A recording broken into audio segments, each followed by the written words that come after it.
Welcome to Agatha Christie She Watched, our spoiler-heavy look at the movie and TV adaptations of the mystery genre's greatest writer.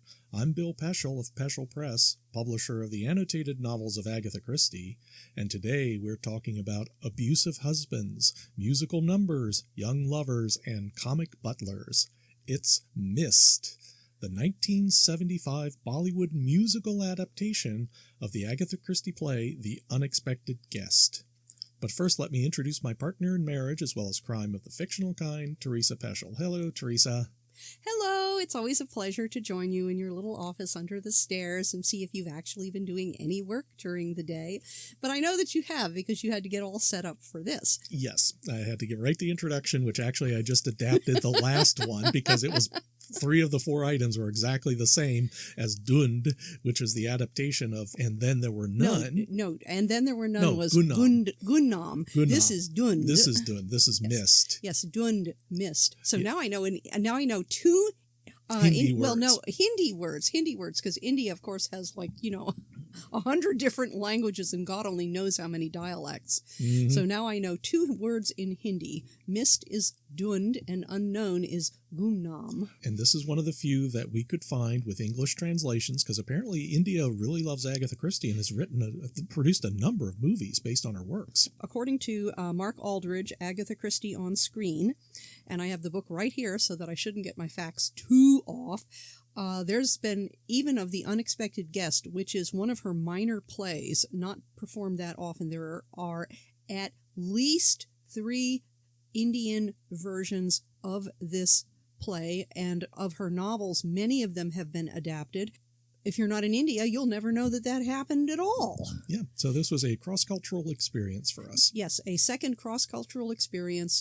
It's always interesting to see how a different country, a different language, a different cultural group adapts Agatha Christie, and India, goodness knows, is no exception. Just the addition of the singing and dancing, which was also incorporated here in Dhund, and I think they did a much better job incorporating it than they did in Gumnam, where it really came out of left field, but here it made more sense. There was one that is a title reference. It's a reference to the title. It's sort of the theme of the movie about life and fate, which they leaned in very heavily, especially in the trial scene. Oh, yes. So you've got Life and Fate, and that's the opening song, and they also play it over the closing credits. And then you have this marvelous musical number where the comic butler, he is at a brothel. That's what they actually, that's the word they actually use. At least that's what the subtitles called it. Yeah, that's what the subtitles called it. So I guess, think of it as a house of entertainment. Yeah, house of entertainment. Yeah, it's sort of like the drinking bars in Japan where you have hostesses who buy you drinks, but they don't take you upstairs. Yeah, they don't take you upstairs because they are not prostitutes. So I don't know that this was quite the correct word because I'm going to mispronounce his name, Banki. This is Banki the butler. And butler is probably the best word to describe this kind of servant that he is. Manservant, probably. Manservant, but he is not a manservant, because he is not there to put the evil husband, who is Thakur Ranjit Singh. He is not there to put this crippled man to bed. Mm-hmm. Somebody has to do this, and they have enough money that I assure you somebody does do it. So Banki is not his manservant to take care of his body needs. I think Banki is probably more like the person who runs the household. Mm-hmm. So we get a wonderful scene with him. He is at the house of entertainment, and I hope you can hear the quote marks around that phrase. But he doesn't show any signs of going upstairs after Lassie does her wonderful dance routine. So you've got this big song and dance routine, and then the police show up, and no one really panics either as in, oh my God, it's a raid, because in fact, I think Banki actually says, the prostitutes all paid their fees to you, so they should be okay. Have nothing to fear. And then later on with Suresh, he is at a different kind of an entertainment venue, a different house of entertainment, and there are 2 dancers plus a third dancer who wearing ice blue who does not get up. She stays sitting down and kind of dances from a seated position. And then there's of course the musicians, and they do another wonderful song and dance number. But the thing that you have to notice, and I guess this indicates the quality of the house that the house of entertainment that they're at. The first dancer, Lassie, is showing a lot more skin. Whereas the other two dancers, the pink and the fuchsia and the blue, they have on pants, long sleeves, their bodices are covered. You're not seeing any bare waistlines here. They are completely covered up, even though they dance just as beautifully, just as energetically, just as flamboyantly. But they are not showing themselves. They're not showing any skin. And I'm sure that means something to an Indian audience. Yeah. But those were the only two musical numbers. And like I said, I think they were incorporated much better than in Gumnam, where they just really kind of like were inserted, whether it needed it or not. They were breaks between the murders. Yeah, breaks between the murders with song and dance. And here there is, of course, only one murder. Mm-hmm. And that is the murder of Thakur Singh. He is the evil husband, and he is the Richard Warwick equivalent from the play, if you're familiar with the 1958 play. Mm-hmm. I thought it worked really well. I enjoyed it.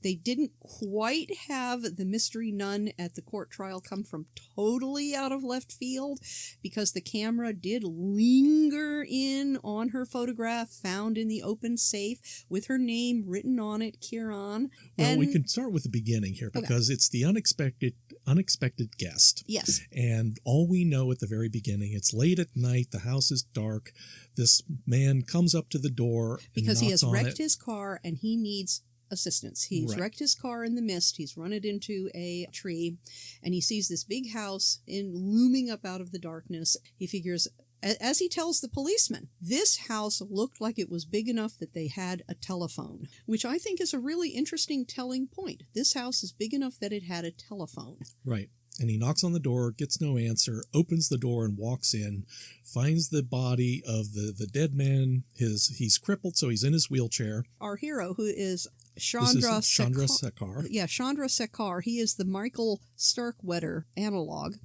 He sees the man slumped over, kind of from the back, slumped over, and thinks, oh, he must be asleep. And he walks over and tries to rouse him, and then the man finishes slumping forward, face first, into a silvery tray, and you realize, oh, you're dead. He sees the lady of the household wearing a very nice, now I want to say that she's wearing a blue sari with her waist exposed, holding the revolver. Right. Oh my God, she must have done it, because she's caught standing next to the body with a smoking gun in her hand. Right. She even says, I killed him. Absolutely. She says, I killed him. And so, like any gentleman who sees a pretty lady with a gun and a dead husband, he assumes that she must have had a good reason for shooting the bastard, because how could somebody that pretty possibly be the villainess? Right. So he figures out a way of kind of covering it all up. But of course, we also find out at the very end, he knew damn well she didn't do it. Mm-hmm. He didn't know why she said she did, but he knew that she didn't. Yeah. Well, it was presumably a lot of it was guilt over just the absolute hatred that she has for her husband, which is well-deserved. He really did have it coming. Yes, in his entire family and all the servants and all the neighbors, you get comments that the neighbors would call the police, and they ended up at this more isolated house because once Thakur had his legs so damaged by a tiger that the tigress put him in a wheelchair. Essentially, he's non-functional below the waist. And of course, this does come out in the court trial, that he is non-functional as a man, so he cannot take care of his marital duties by his hot young wife, a brunette this time for a change. But he would take pot shots. He's out there on the veranda with his revolver or with his rifle, shooting cats, dogs, doves, basically anything that he can shoot at, not for target practice, but because he wants to kill things. He likes the blood. He's really a nasty person.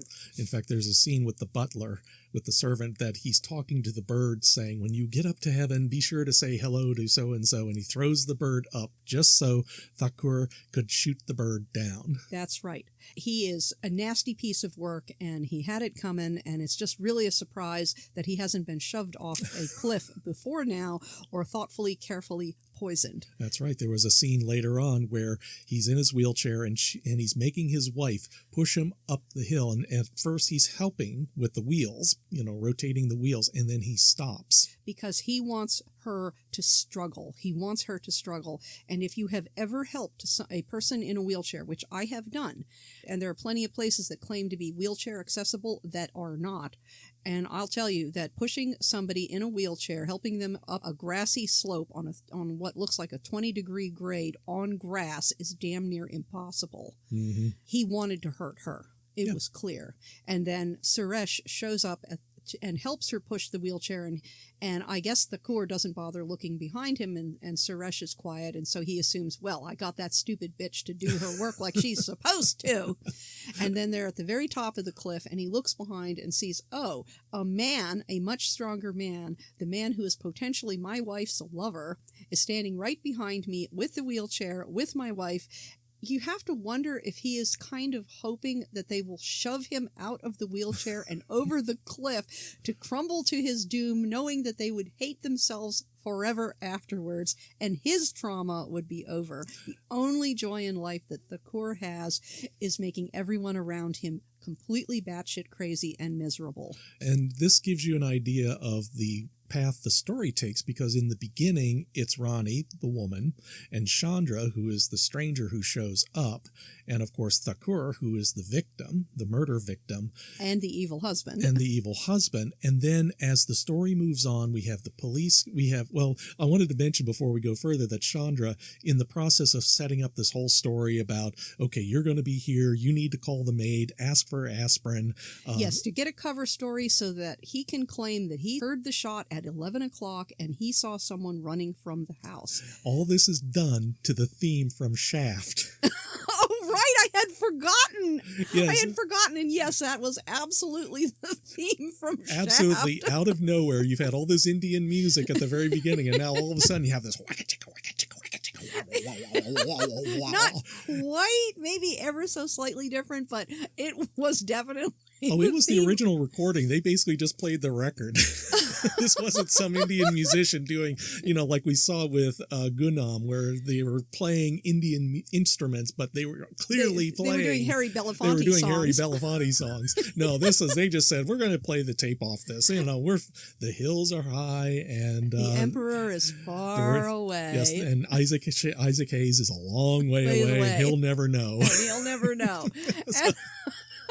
But yes, that was very strange. That was a real moment of surrealism. Yeah, but instead of a love triangle involving Thakur and Rani and our stranger Chandra, it's actually this lawyer, Suresh Saxena, who is the love triangle, who is the third leg of the triangle.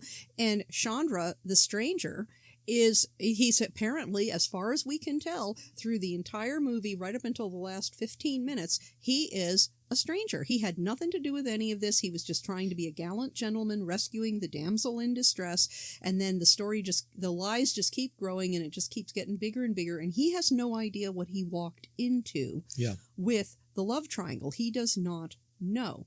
Yeah. But anyway, the maid discovers the body after some little hints there of bedroom farce material, where, oh, you can't go into the kitchen yet. Oh, you have to go into the kitchen right now.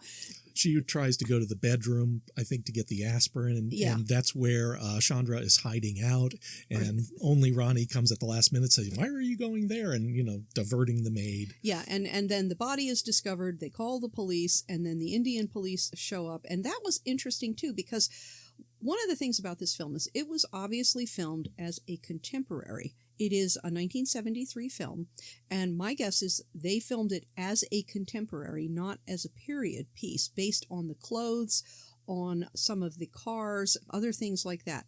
And so you're looking at the Indian police with a wide variety of uniforms. They all carry their swagger sticks. They have a surprising number of people in the Indian police department. Again, I'm guessing that this is something culturally appropriate, whereas the chief of police walks down the hall outside. He has people standing at attention in the hallway, and they snap to attention as he walks by. Which seems to be a relic of the British Raj. the way the soldiers would click their heels and stand up straight, and the swagger sticks are definitely British inspired. And an American police department. My father was a policeman. You didn't see none of this in an American police department in Dover, Delaware. I guarantee you this. You didn't have enough manpower that you could have essentially an ornamental soldier, an ornamental policeman waiting for this captain to walk by to salute him. And yet this is what they This is what they showed. A lot of people in India who need jobs, and that's their job. This is what they showed. And I'm guessing that they did this because this would be normal and expected in India of that time. Yeah, there's inadvertent documentary, like when they were broadcasting the description of the stranger that Chandra said ran into him, and all it was a man in a blue or a brown coat. Yeah, and somebody you're tall. seeing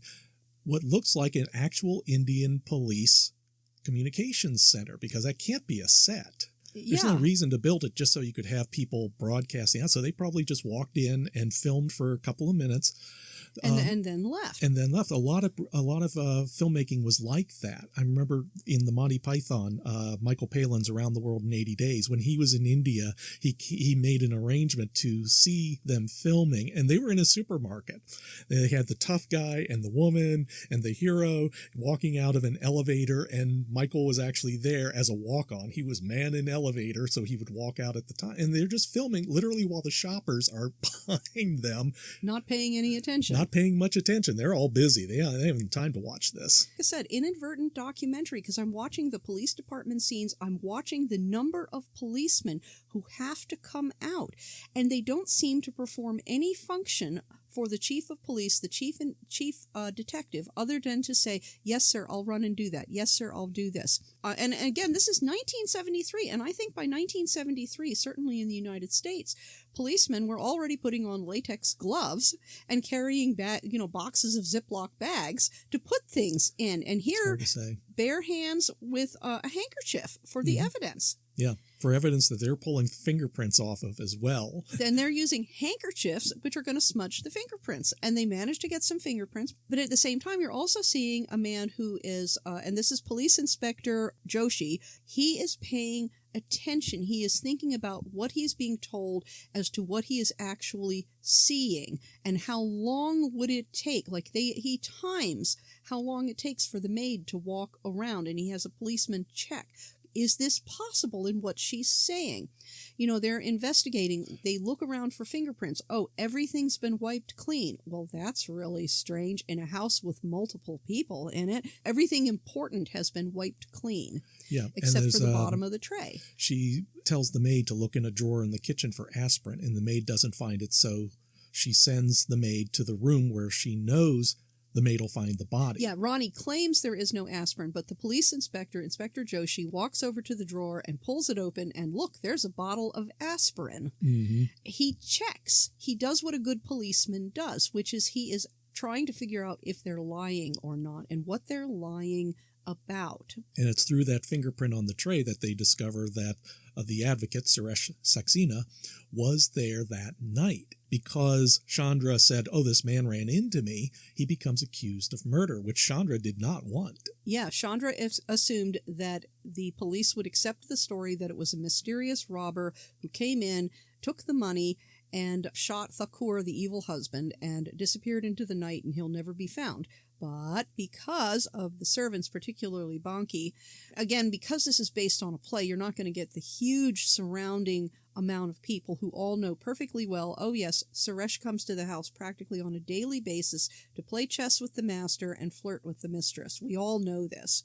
And that's the middle of the movie, is them going into a flashback and showing us this. Yes, and Suresh, of course, has an alibi because he was having a big party. He is running for local office, and he had a big party at the hotel, except that he got up and left in the evening around 10 o'clock. Because he got a phone call. Because he got a phone call, and then he comes back. And Ronnie knew that he had come to the house, and she is convinced that he shot her evil husband because her evil husband needed shooting if anyone did.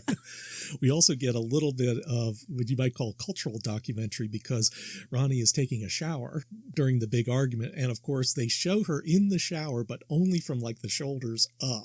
Yes, you can see her bare shoulders, and that's it.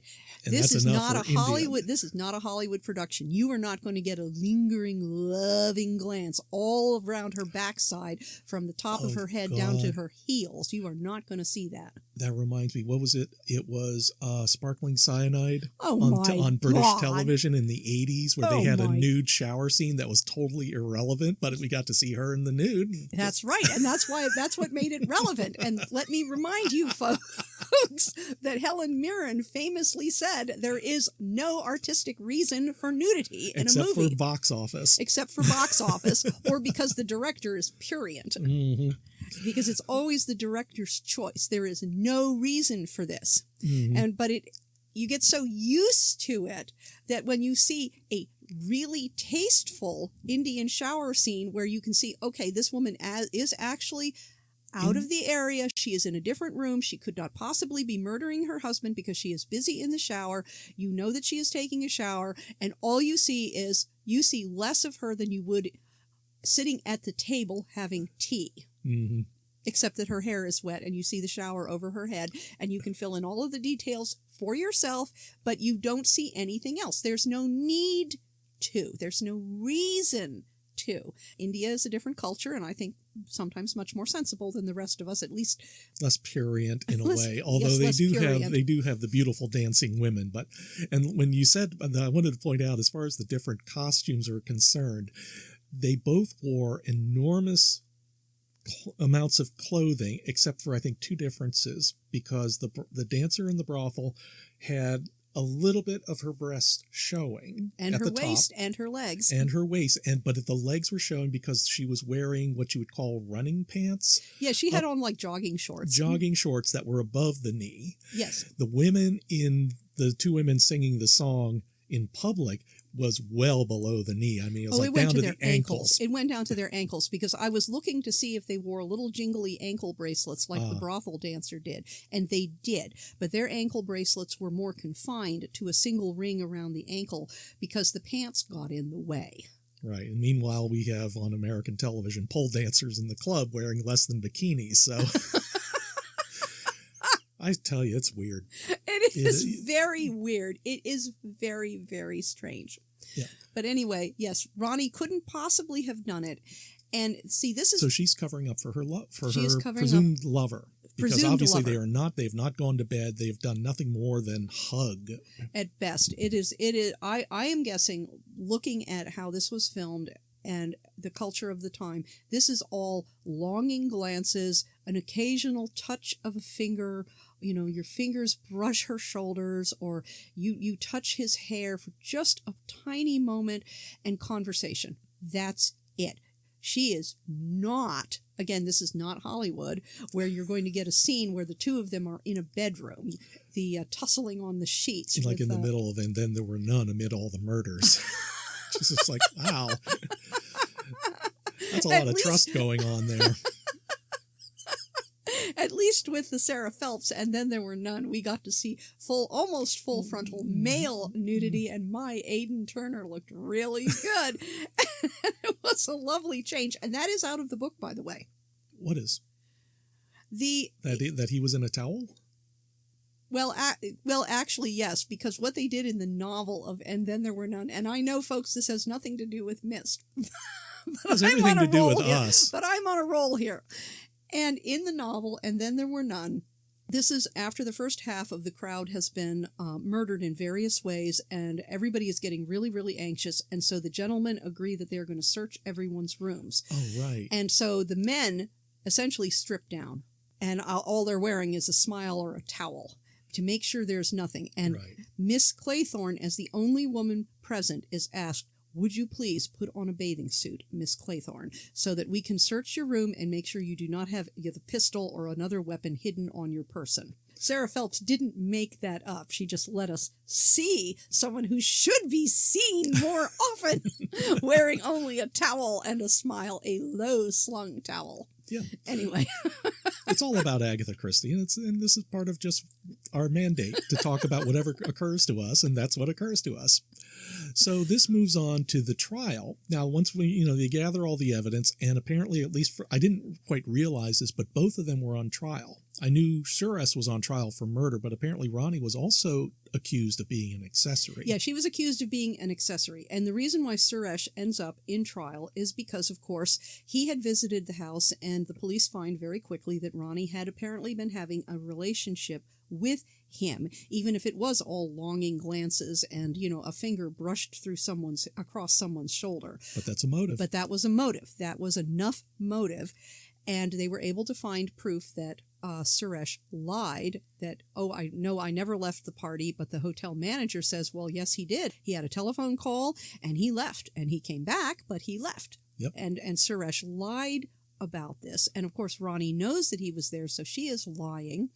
And Chandra has no idea why she's lying, except that he knows that she is. And so you end up, then, the police are able to find enough evidence to put Suresh on trial, and proving that a lawyer who defends himself has a fool for a client.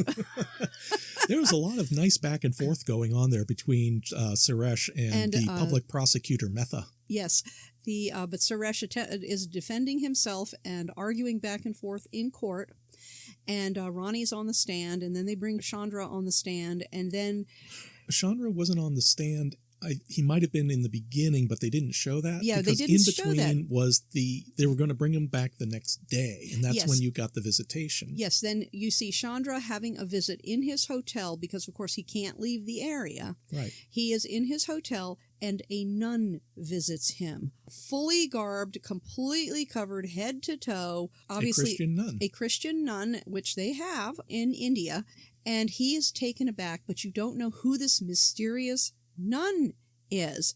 And she shows up at the trial the next day, walks into the courtroom. A space is made for her, which I thought was interesting. She walks into the trial, and she doesn't seat herself in the back. No, she marches all the way up to the front. And of course, you know that this means that she's going to be important, but I don't know if this would actually happen, that she walks all the way into the courtroom, and the people sitting in front of the audience make a space for her, so she is sitting about as close to the judge as she can be. She's basically behind the prosecuting table. Yeah, she's behind the prosecutor's table, as though she is a witness. Mm-hmm. Suresh and Ronnie go through various machinations of, I did it, no, I did it, and then Chandra says, I have to confess. I have to tell the whole story, and this is where we get the big reveal. Yes, where it turns out that he did not show up at that house as a stranger. As a stranger. He knew perfectly well what he was doing, because he was there as not just the unexpected guest,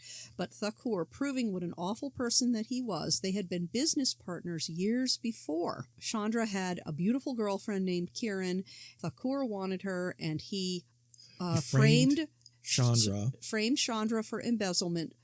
Chandra went to jail. Thakur raped Kiran, who attempted suicide, and as far as Chandra knew, he was in jail, accused of embezzlement, and his girlfriend had killed herself. And years later, he was finally able to work out his revenge and shoot. And he wasn't actually going to shoot Thakur when he saw that he was in a wheelchair. Yeah. But then they started tussling over the gun, and, well, one thing led to another, and it was kind of an accidental death. Yeah, because Chandra saw Thakur in the wheelchair and said, you're better off suffering while still being alive. And then Thakur pulled his gun out and tried to shoot him. And, of course, they struggled over the gun, and Thakur was shot. Yes, and of course, Chandra did not know that even though it was punishment for Thakur to be trapped in the wheelchair like that, killing him was the best thing for everyone else around him, because then his poor wife Ronnie, his mother-in-law, who we haven't even mentioned, his stepmother, who is very badly treated by him, his half-brother, who has gone completely crazy because of his abuse, all of the servants, all of the neighbors. Thakur is one of those people that you wonder what took so long. He had it coming. And so Chandra confesses. Kiran comes up to the stand and explains her part in this, and everyone is duly shocked, amazed, horrified. They decide that justice has been served, and Chandra gets away with well, I guess it's accidental death. It's manslaughter. It wasn't planned. Self-defense. He didn't bring the gun, and he was struggling to get the gun away from him because he didn't want to get shot. Yeah, he didn't want to get shot himself. Ended up, having to kill him. And he goes off, and you know that he's still lost Kieran, but he knows that she's not dead. And again, this is not Hollywood. And so you do not get this heartfelt clinch between Chandra and Kieran where she says, "Oh, I will leave the nunnery and marry you." No, she has already made her choice. Yeah. And he is not going to ask her to break her vows. You get a scene with Ronnie and Suresh, and you realize that they are going to be live happily ever after. They are going to get their happy ending, that her mother-in-law, Thakur's stepmother, her life has been improved vastly. At least the abuse is over. The abuse is over. Her son might have a chance of recovering from he lives in an alien world. It's pretty clear. He comes on almost as much for comic relief as to demonstrate how evil Thakur is. Yeah. Because again, what are you going to do with this young man, this teenager? Everyone's life has been improved because of Thakur's death. Right. And what was also the case, and again, this shows you how much of a different society this is. Everybody is agreeing. You have the prosecutor and the judge agreeing that what's happening is the workings of fate. It's the workings of God. It's up to us to maintain justice, and obviously justice was served. And the judge specifically says this, that even though Chandra killed the guy, it was still in the cause of a greater justice that is not for us to decide. That's right. So we're going to let him off. And, of course, Ronnie and Suresh get found innocent as well. Because they had nothing to do with Thakur's death. Yeah, and you don't normally see this baldly stated nowadays. It's all cynicism and all evil, and the bad guys win, and anybody who believes in justice is a fool. I know, it's terrible. Yes, which is better? I'll take the Indian system. I'll take that one. That's definitely better. Yes, I think so too. It was a very entertaining. This was like 2 hours and 10 minutes, and it moved really quick, and there was always something interesting to see. I mean, even something as seeing Chandra being interviewed by the police on the golf course. Oh, yeah. Because he's in his full plus, white +4s. I mean, he would have fit right in on any English golf course. This was a links course, which means that the fairway is not mowed. He was on a hillside teeing off down the slope over this jungle. On red clay, and surrounded by jungle. The green was red clay. The green was entirely red clay. And Suresh learns who Chandra is, and he comes to the hotel, and the hotel manager says, "Oh, he's out in the bar." And you think he's going to go find the bar. Well, the bar is a grassy area dotted with tables with umbrellas and little chairs. Yes, that overlooks a mountain view that is a valley view that is just gorgeous. I really would love to know where that was filmed. I get probably outside Mumbai, probably. Well, maybe we can find out for the locations. Yeah, I wish. In the book, but yeah, I mean, the house did not look like a set to me. Maybe the interiors were, but the exterior was a real house. A lot of I know that there were sets, but a lot of what we saw was the real thing. Yeah, the house was real. The police station looked more like a set. It was very cavernous, very big, lots of room there. But everything else looked obviously real. It's real. And the dancing, I have to mention, if you've never seen Bollywood dancing or I don't know how these women are not collapsed in a heap of sweat. But it was also just interesting, the precise movements, the gracefulness that they moved. You think Bob Fosse invented jazz hands? The Indians are saying, "Hold my chai." We did that 2,000 years ago. 2,000 years ago. What do you mean you invented this?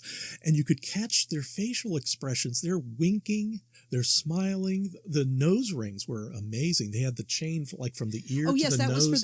That was for the blue and the fuchsia dancers that Suresh watches. Yeah. And wow. It was just stunning to watch. It was just amazing. It was just fascinating to watch. Really enjoyed it, and I really recommend it. Yeah. It is Agatha Christie as you've never seen her, and it's a slice of Indian culture too that you've never seen before. Unless you're already a Bollywood fan, you don't. This is all new. Yeah. This is all different. Absolutely. It's a wonderful experience. This is available on Amazon Prime, and I think it was a couple of bucks to buy. So and it's amazing how well Agatha translates into other cultures, particularly when you start thinking about how people actually behave and treat each other and family dynamics, wanting what you can't have, abusing what you do have. It's humanity at its finest and at its worst. She translates perfectly. Yeah. She translates perfectly. And as we mentioned at the beginning of the episode, according to Mark Aldridge in Agatha Christie on Screen,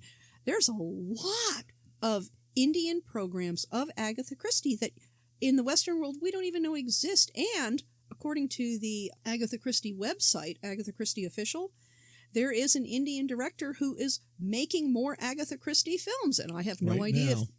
Right now, even as we speak. And I have no idea if we will ever be able to see them.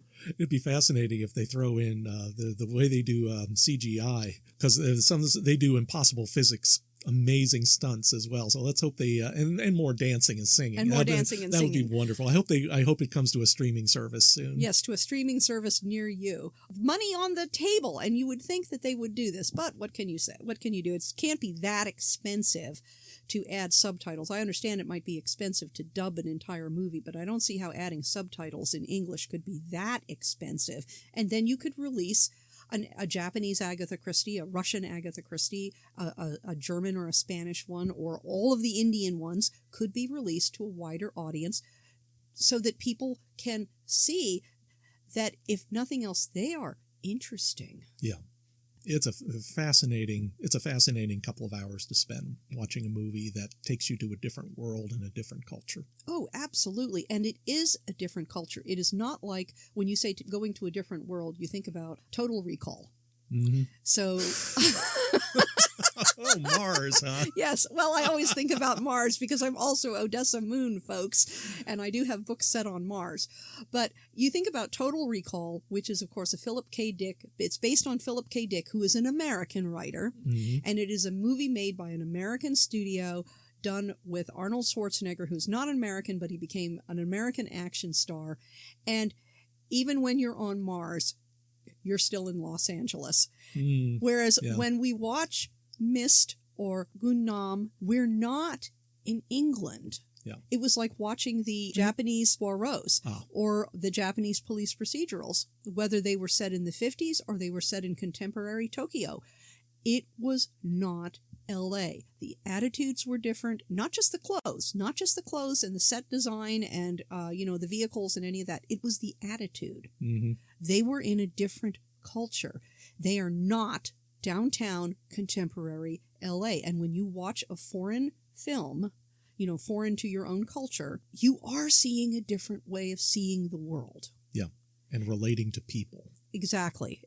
People are always people, but it's different ways of how you work out all of the relationships that people have with each other. And that's why I would like to see more of the Indian Agatha Christie's. I'd like to see more of the Japanese Agatha Christie's. We're going to see more of the Chinese ones later on, and we're certainly going to watch more of season 1 of The Little Murders. But there's so much other foreign Agatha Christie that we will never get to see, as far as I know, because they will never put it on a streaming service with English subtitles. Apparently, Yemeni TV did The Crooked House as a TV miniseries. Oh, wow. I'd love to see that. And wow, what a fascinating concept. And it would be different, and it would be Agatha Christie. Yeah. Well, we are going to see Russian. Yes, we are going to see the Russian ones, two of them. Ones next time. Two of them. We're going to see 2 of them. We're going to see their version of The Murder of Roger Ackroyd, which was apparently over 4 hours long, and then There Were None, which I presume will be based on the novel version, given the Russian penchant for being Russian. Yes, the Russian attitude. It should probably be just as nihilistic as the novel. But we'll be looking forward to seeing the differences and coming back and telling you about them. Yes, so I hope you will join us again. We've had lots of fun with Indian Agatha Christie, and I hope Russian Agatha Christie, well, I don't know if fun is going to be the right word. Yeah, we'll tell you all about it next time. So thanks so much for showing up for Agatha Christie She Watched. Hit the like button and subscribe if you're watching on the YouTube channel. And I hope your favorite movie is the next movie you see. No, that's from my other podcast. Darn it. How about we'll see you at the movies. We'll see you at the movies. Bye-bye. Agatha Christie She Watched is Teresa Peschel and Bill Peschel. Produced by Bill Peschel. New episodes come out every week wherever you stream your content. If you enjoyed this podcast, you can help support us by going to anchor.fm/mystery and leaving a 5-star rating and review, and by helping to spread the word. To advertise on Mystery She Watched, email Peschel at peschelpress.com. All questions and comments can be emailed to Peschel at peschelpress.com. And thank you for listening.